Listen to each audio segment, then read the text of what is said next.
Some major news has been going on over the past couple of days that the NBA could actually start a new professional basketball league over in Europe. There's been lots of talks between the NBA and FIBA about this happening, and that's what we're going to dive into in this episode of Joe Mers Sports Podcast. So without further ado, let's dive right into it because there's a lot to break down. So Commissioner Adam Silver and FIBA have been in many talks that there's going to be a new professional basketball league over in Europe. Basketball is the second leading sport over in Europe, the first being soccer or football, however you would like to call it, over there right now in Europe. And it's very interesting to see that Adam Silver has had a lot of criticism against all the tournaments that he's like to bring to the NBA. A lot of people not really happy with the All-Star game format.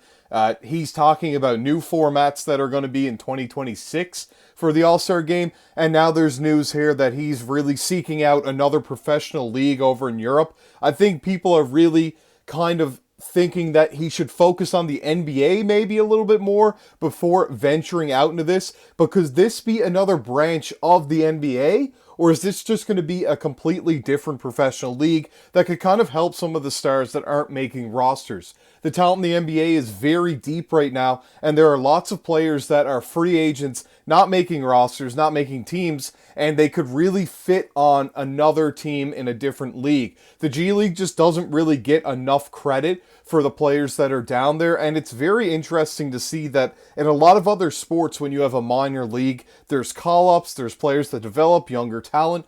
Not really something that happens in the NBA. A lot of the time you do see younger guys go down for a little bit to the G League, but a lot of it has them buried on their own teams, whatever team they are drafted on, and you see a lot of older guys down there in the G League as well. It's just a very different organization run down there in the G League. I really don't think that it's exactly what Adam Silver would like it to be or fans would like it to be. For example, I myself am a big fan of the Chicago Bulls, but the Windy City Bulls not really producing a whole lot right now. There's a couple players that will come up that'll get some playing time that'll be useful for the team, but it's very few and far between. I mean, I'm not saying that in other sports there aren't teams that are definitely finding a lot of success in their minor leagues, but in the NBA, it's just a really, really different situation.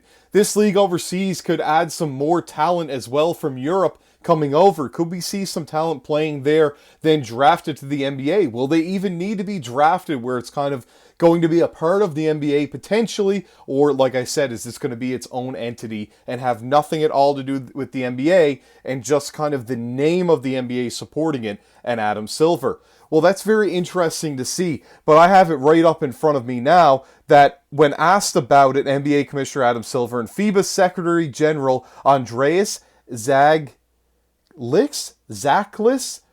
sorry if I can't pronounce that correctly right there. That is definitely not a name that is common to me. And they held a news conference in Midtown Manhattan Thursday afternoon to announce that the NBA and FIBA are officially beginning the process of exploring the creation of a new professional basketball league in Europe that would rival the Euro League, and the NBA hopes would create more economic opportunities on the continent. So I think the NBA is really, they started out with a few different things where they ventured out. They're drafting a lot more players and prospects over there from Europe, different places down in Australia. We had guys like Dyson Daniels, LaMelo Ball actually came out of the NBL and the Illawarra Hawks. We've got guys like Nikola Jokic, which was drafted late, and the Nuggets really got that great pick there.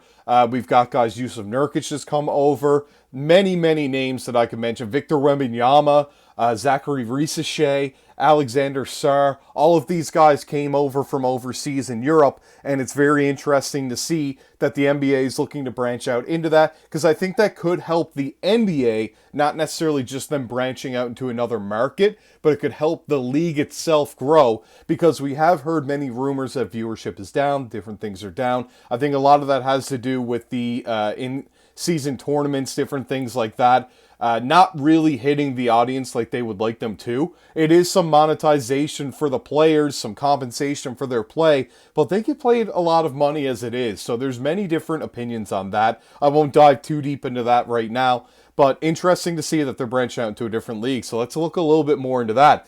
This says basketball is the number 2 sport in Europe, as I mentioned a little bit at the top.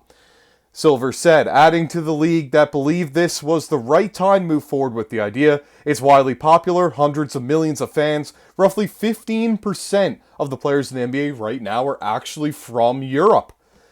5 out of the last 6 of the NBA's MVP stories have been European. So when we look at that, we have Jokic winning 3 MVPs, and then obviously we have 2 MVPs going to Giannis Antetokounmpo. Joel Embiid did play with Team USA, but he is from Cameroon. He's not from Europe, but from Cameroon. So it's interesting to see that as well. But there's a huge gap, Silver said, between the amount of interest in the sport and the development in terms of how we operate a league here in North America. Silver said there was an enthusiastic support among the NBA's Board of Governors during this week's meetings that preceded Thursday's news conference to move forward with the plans for a potential European league. Zaglis added that there was a unanimous vote among FIBA's board of directors to do the same thing. And obviously FIBA basketball has been really good for players when they're not playing in the NBA, playing in different tournaments, playing in the Olympics, different things that FIBA has been involved in. And they would definitely like to tap into that market as well. This is not just about the NBA, but also greatly about FIBA basketball organization as well. I mean, everything that FIBA's done overseas has been quite revolutionary. It has really opened eyes to the NBA, and props to them for all of that. While both men cautioned that matters were far from finalized and no timeline was given for the potential creation of the league itself, there are a few things they are willing to immediately commit to. Silver said the league would likely have European or international rules, including 40-minute games, not 48 like the standard in the NBA. And it would also have more of a feel of the European or international game than the typically more free-flowing American product that we see today. Definitely not something that you would have said if it was in the middle of the 2000s when they had that team playing the Olympics in 2004, and they basically had to revamp all of American basketball. It was too heavy for the mid-range area. There wasn't enough spacing. Now, I mean, it's just threes, dunks, layups. That's what you're looking for. There's no mid-range jumpers. There's less post-ups. There's hardly any post-ups. And that's kind of what they want the game to be. Really high-scoring, high-impact, fast, and really not a whole lot of defense played. But there are a good few players in the league that play some great defense, but it's not like what we saw before. We don't have those typical guys stopping guys that are trying to ISO as much in the mid-range, because you get way more movement, way more threes, and way more easy attempts at the rim. This will be very interesting to see if they can actually get this league underway. Is this going to happen? FIBA and the NBA seem to be very serious about it, and the more news that we find out, we'll keep you up to date here at Joe Mers Sports Podcast for sure. Thank you to everyone who has supported the channel so far over the past couple of videos, and there's lots more to come in the future. This channel's just starting. I can't wait to see it grow, and I can't wait to be here with you, with all of you guys. And until the next video, make sure to go down below, like the video, subscribe to the channel, turn on the bell for notifications, and I'll see you all in the next one.